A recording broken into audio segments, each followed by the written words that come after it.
I'm Paul the Commish. This is your work week 13 XP Ballers fantasy football recap. Ladies and gentlemen, with 1 week left in the season, we already have the top team with the best win-loss record. Congratulations, Smoking a J. You outlasted Burnin' a J this week. Burnin' a J dropped to fifth place with that loss. Um, and it looks like the top seven teams, and then this is just preliminary, but the top seven teams have clinched a playoff berth with 1 week left. So week 14 is coming up, and there's a lot of spoilers to be had in the next week. So a lot of exciting things happening that I'll share with you guys very soon. Um, the top uh, four teams will be, or actually, the bottom uh, four teams, or the teams 8 through 11, are going to be battling it out for the last and final playoff spot, the coveted eighth spot in the playoffs. Funky Bunch, you will be playing spoiler next week, so bring your A game to kick some butt and to basically crush someone else's dreams. Now, when we look here, win-loss, losing streaks, it's the win-loss records are not indicative of like the streaks that are going on right now. So Smoking a Jay is on a 3 week win streak. We got the Champions here who lost this week. Rico Suave on a 4 week win streak. All About the Benjamins on a 5 week win streak. Look at this. I was down. I was 3-5, and now I'm 8-5 on this 5 week win streak. Burning a J losing 2 weeks in a row. CD's nuts is just kind of dropping out. From contention of being in the top spot to all of a sudden being in the bottom is going to be a scary proposition for them, especially with the likelihood matchup of either one of these, one, two, three, four teams possible matchups against CD's nuts, in the next in the playoff run. Jameson Eat O'Connor, scary team on a 1 week win streak. Bears still suck. You still suck, and but you still have a chance. You're on a 5 week losing streak. You're still 5-8. You kind of have an outside, very small chance to make it in, but you do have a chance nonetheless. So a lot kind of going on from a points for perspective. Smoking a J has that top spot, so he has the opportunity to get the double whammy here. But the champions here could play spoiler. If he outscores the Smoking a J next week by what is that? That's about 20, almost 30 points, 28 to 30 points. If he outscores Smoking a J, then he gets the money of the top points scored league leader award for the season. Points against, Justin Fields of Gold has the highest points against by far, but he's still in contention. And this is actually, giving his percentages, giving him a higher percentage chance of being able to capture that eighth seed.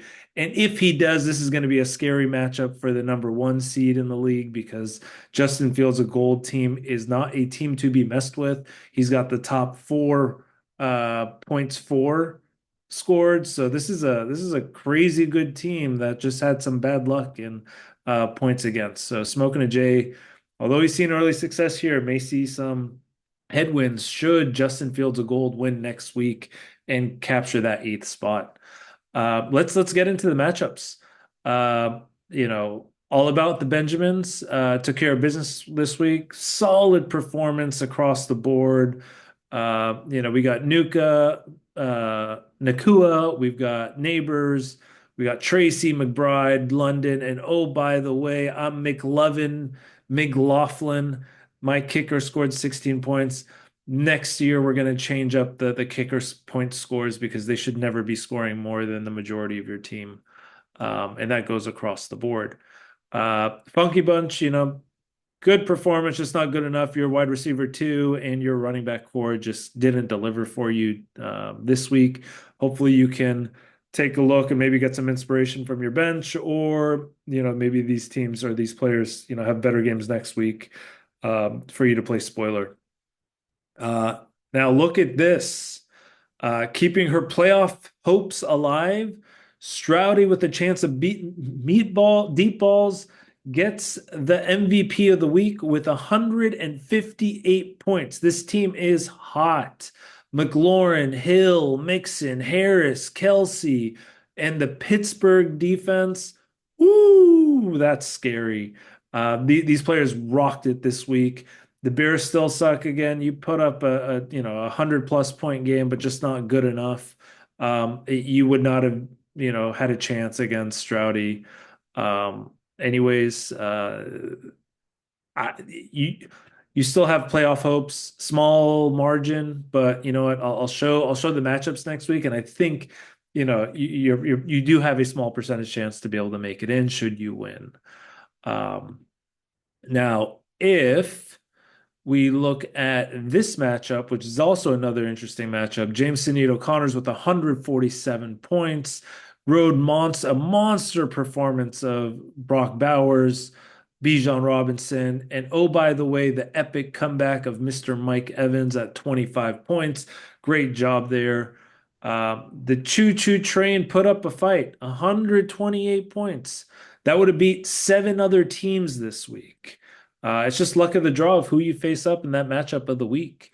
James Sidney O'Connor is a solid team, and the Choo Choo Train, Thomas the Shank Engine is also a good team. Again, another one of those teams that has a chance to capture the 8th spot going into week 14 if she wins.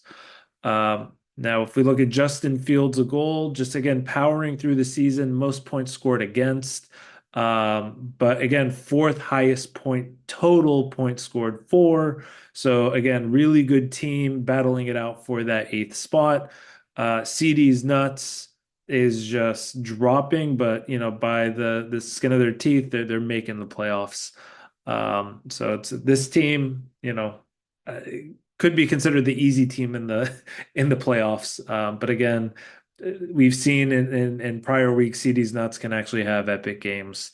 Um, if you look at Justin Fields' of Gold's team, it's again solid across the board. There's very little holes.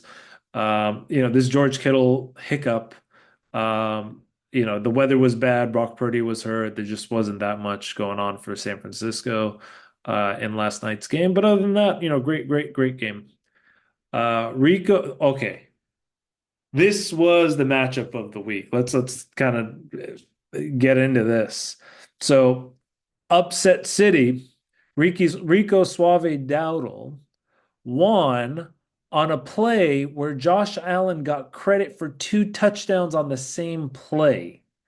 So he got a rushing touchdown and a receiving touchdown where Amari Cooper pitched the ball back to Josh Allen. Well, Josh Allen threw the ball to Amari Cooper. Amari Cooper somehow pitched the ball back to him. That was considered a rush, and he got in the end zone. Uh, I wouldn't be surprised if there was a stat correction. If there is a stat correction that happens, the champ is here may actually win this matchup. So I'm curious to see how this plays out tomorrow. But again, the champ is here. This play spoiled the champ is here's opportunity to win or to put him at the very top, or in contention to beat out Smoking a J for the top win-loss record in the league. So, kind of scary. I'd be pissed off if I were Josh. Hopefully, you're probably hoping for a stat correction. Rico Suave is hoping for that stat to stay. Smoking a J again solidified his rank as the top regular season leader with his win-loss record. Lamar Jackson is just playing lights out. The story of this matchup was Monday night. Smoking a J outscored Burning a J by 44 points to 3. He had a little over 44 points between Sutton, who scored 16, and Njoku, who scored 26 points. 2 touchdowns for Njoku, 102 reception yards for Sutton. Again, this was the tail of the tape that allowed Smoking a J to solidify his top position in the league. Now let's do a quick next week preview. Week 14 is going to be pretty critical. When we look at the matchups, there's a bunch of these 5 and 8 teams that are not playing each other. So Justin Fields of gold, uh, Thomas the Shank Engine, the Bears still suck. Stroudy with a chance of deep balls. They're all, if they all win, then it comes down to who has the most points. And I think Justin Fields of gold will make that eighth spot. If there are any losers of those teams, then they are automatically eliminated. So their opportunity and what's in their control is to win next week and to win by as many points as possible.